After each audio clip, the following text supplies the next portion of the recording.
Assalamualaikum warahmatullahi wabarakatuh. Hari ini saya akan menjelaskan bagaimana kebijakan keuangan negara dalam menghadapi pandemi virus corona atau COVID-19. Seperti yang telah kita ketahui bahwa pemerintah sangatlah berperan penting dalam mengatur keuangan negara dalam situasi seperti ini. Berikut adalah ulasan lengkapnya berdasarkan Undang-Undang Negara kita. Kebijakan keuangan negara Pasal 1 Ayat 3 Perpu 1/2020 menerangkan bahwa untuk melaksanakan anggaran pendapatan dan belanja negara atau APBN sebagaimana yang dimaksud pada ayat 1 dan 2 dalam rangka penanganan pandemi virus corona. B. Menghadapi ancaman yang membahayakan perekonomian nasional atau stabilitas sistem keuangan. Selanjutnya, seperti yang telah kita ketahui bahwa pemerintah kita perlu menetapkan kebijakan keuangan negara dan kebijakan stabilitas sistem keuangan. Kebijakan keuangan negara tersebut meliputi kebijakan pendapatan negara, termasuk kebijakan bidang perpajakan, kebijakan belanja negara, termasuk kebijakan di bidang keuangan daerah, dan kebijakan di pembiayaan.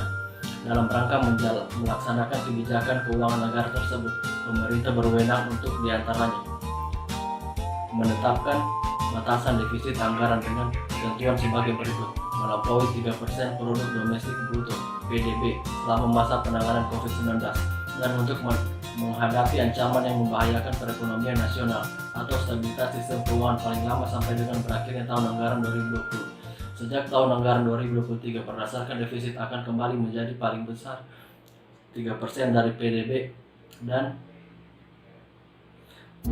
penyesuaian besaran defisit sebagaimana dimaksud pada 2 poin di atas dilakukan secara bertahap. Menertibkan surat utang negara atau surat berharga syariah negara dengan tujuan tertentu khususnya dalam rangka pandemi COVID-19 untuk dapat dibeli oleh Bank Indonesia, BUMN, investor, korporasi, dan investor retail. Dalam rangka pelaksanaan kebijakan di bidang keuangan daerah, pemerintah daerah juga diberikan wewenang untuk melakukan pengutamaan penggunaan alokasi anggaran untuk kegiatan tertentu, perubahan alokasi dan penggunaan anggaran pendapatan dan belanja daerah. Di samping itu, pemerintah juga telah memberikan kelonggaran bagi masyarakat yang terkena imbas corona. Menurut ketentuan Pasal 2 Ayat 1 Peraturan Otoritas Jasa Keuangan Nomor 11/POJK 03/2020 tentang stimulus perekonomian penyebaran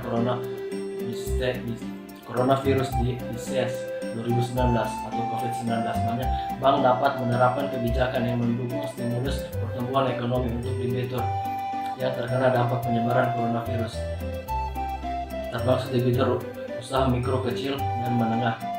Kebijakan yang mendukung stimulus pertumbuhan ekonomi dimaksud meliputi kebijakan penetapan kualitas aset dan kebijakan restrukturasi kredit atau pembiayaan. Sekarang kita lanjut ke kebijakan di bidang perpajakan. Kebijakan di bidang perpajakan meliputi penyesuaian tarif pajak, penghasilan wajib pajak badan dalam negeri, dan bentuk usaha tetap.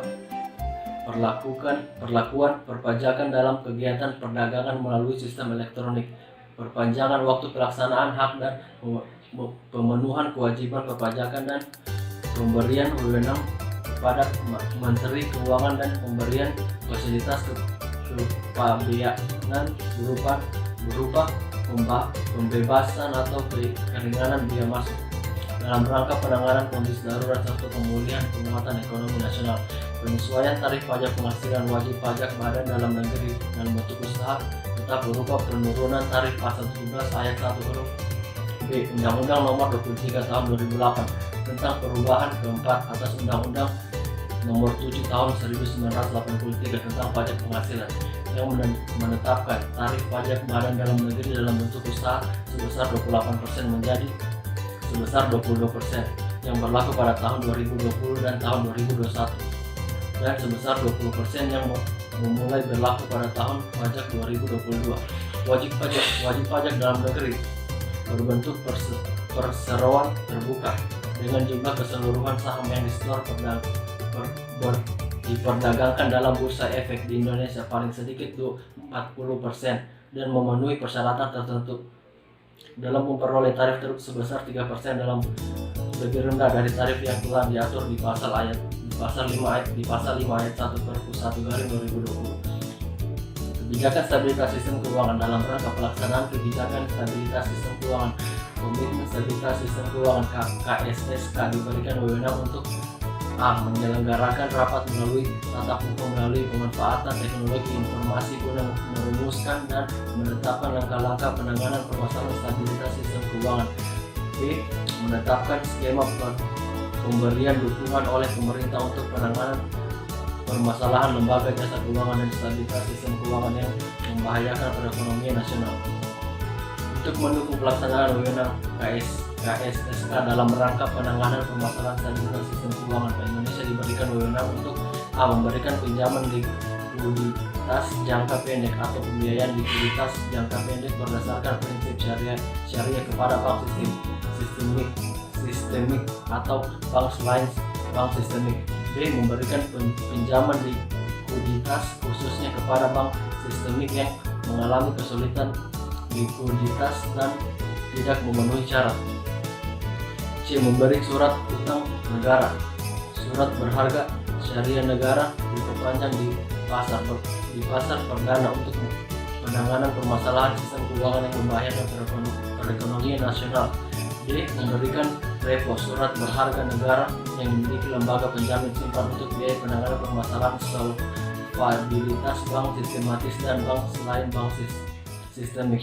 E. Mengatur kewajiban penerimaan dan penggunaan defisit bagi penduduk termasuk ketentuan mengenai penyerahan.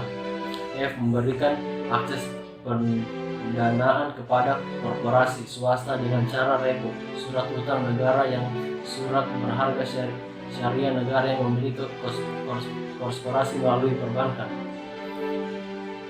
Jadi dari pembahasan tadi kita bisa menyimpulkan bahwa pemerintah kita sangatlah membantu masyarakat dengan berbagai kebijakan untuk menangani COVID-19 ini. Nah, langkah yang diambil pemerintah sangatlah baik, dan pesan yang ingin saya sampaikan untuk teman-teman di akhir video ini adalah tetap patuhi aturan pemerintah. Semoga kita semua tetap dilindungi dan terhindar dari COVID-19 ini. Terima kasih.